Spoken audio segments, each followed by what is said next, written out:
DIDX offers communication companies to offer DID phone numbers from around the world. DIDX has numbers from over 60 countries and over 9,000 cities with instant activation and low monthly rates.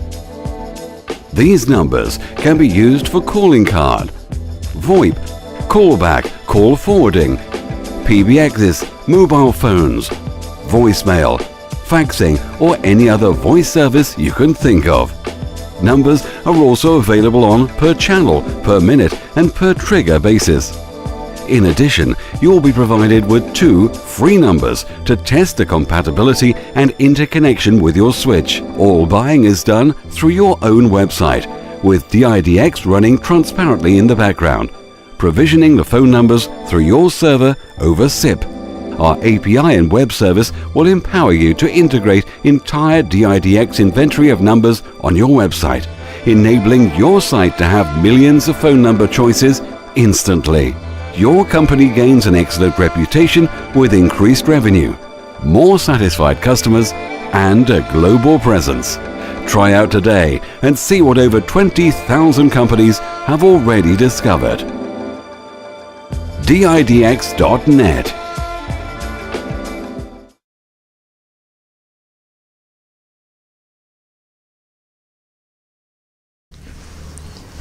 But you said that people are basically peaceful, but still the anger gets wakened up for whatever reasons, and that creates destruction like Hitler or whatever you want to call it. Even there's a utopia and all of a sudden, whatever you want to call it, limbic brain, some call it, there's a brain on the... I'm not going to call it reptilian brain. I don't know. Number of reptiles, love. So how do we avoid that as humankind if we were actually approaching the paradise? Then are there some learnings which you have to offer where people can either control their anger or not go to work? Yes, we learn. When we learn how to learn, then anger, does anger exist? Of course it does.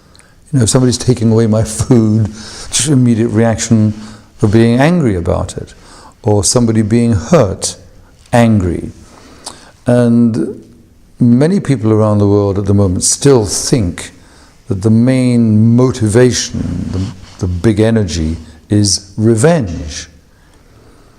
People want revenge, and that's primary, they say. And I'm saying that's not true. You look at people who want revenge. Why do they want a revenge? Because what? Something has been damaged, something has been taken, something has been destroyed, and they get hurt. So if their parents, if a little child sees their parents being beaten up, how is that child going to feel? It knows that it's relatively powerless. It knows that it can't stop its parents being beaten up. So what does it feel?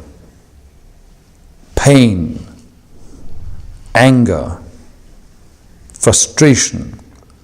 And so often the thought will be, they've damaged my parents, my mummy and daddy.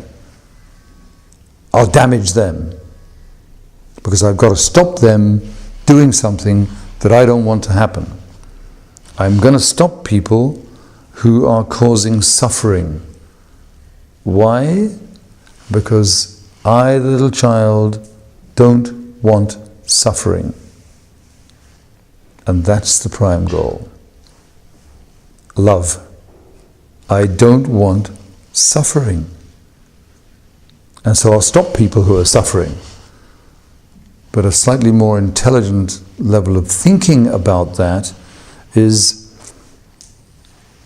what we have to do is calm the suffering, help others, aid happiness, peacefulness, non-suffering. And when the human being really develops that, what kind of person do they become? They become wise, they become elders, They become grandmas and grandpas who all the kids love. They become good leaders who are focused on erasing the suffering and therefore increasing the probability of peace and love and interconnectivity and good evolution. I have a very interesting question for elderlies. You say that elderlies are more peaceful, but as I really believe also that what has to be taught now is no longer information, but how to learn that information. Yes, how to learn is the prime... Forgetting what we have learned in the past and relearning that, because everything is obsolete, like typewriters. No. We can remember what we've learned. I remember having been taught the wrong way to take notes. And I experienced it. I actually went through linear note-taking with, black or blue or grey writing and doing line after line after line of boring stuff. And I bored my brain, which wandered off and shut down, switched off, went to sleep. And I learned that. Now, I don't want to erase my memory of that. I want to remember that, because then I know what is an incorrect formula. I know that, and therefore I have much more energy to do something else other than that, to learn to use colour in my notes, because I love colours, as does everybody. Rather than in my normal boring notes, I use branches so that the thinking becomes manifested as organic, as natural, as an integrated structure of thought. I use images. Why images in my notes? Because there are all those images. And a picture is worth what? Picture is 1,000 words. So the note is filled with boom, boom, boom, boom, 1,000 words, 1,000, flashing notes. And that's a mind map. Now, I know that, and I know how boring and how dull and how non-associative and how disintegrated and how dulling my thinking is. Do I want to forget that? No, I don't want to forget that. I want to remember it, because that gives me even more truth to note with a mind map, to release my own brain. So whatever one has done, whatever we've done to make mistakes, to learn well, we don't have to unlearn it, because unlearning it can be really difficult. Because if I'm focusing on something, what does my brain do? It focuses on it. So if I'm focusing on unlearning, then I'm focusing again on what I was learning that I didn't want to learn. So I just remember it. I hold it there as a treasured memory, and I move on. But it's always there. So it stays, and I move. Much nicer. Spans time. People who pass a certain age, because there is an information overload, and most people are closed to newer ideas. And whenever you try to teach them a newer idea, they are sort of repelled from it. One, they are not listening, or two, the person who is telling is not telling it in the right language or direction or way, or the right mind map. What's the best practice in your opinion to teach them to learn something new? Because this is something we have to, for the next 20-30 years, constantly do. Because every 5 years, I think, we will have to reinvent everything we learn today, because of the massive amount of knowledge being created globally, no longer from one country, no longer from one place is it coming. Now, a billion Chinese are going to start creating knowledge every single day using their mobile phone in form of video, in form of a blog, in form of tweets, in form of small bits of pieces of information, which is all connecting and becoming, as you said, a huge global brain.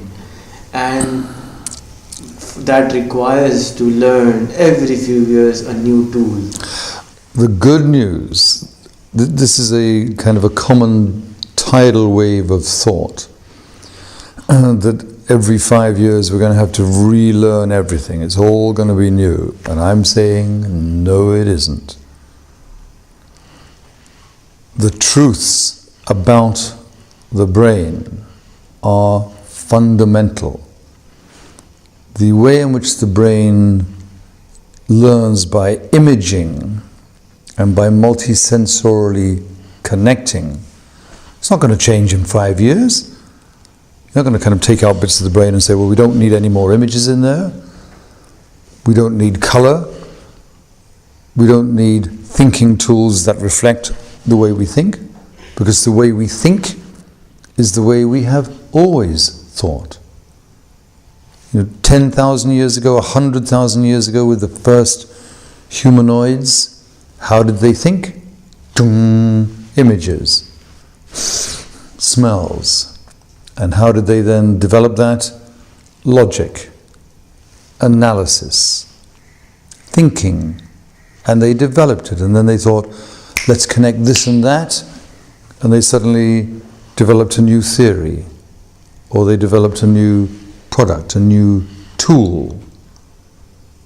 So the good news is,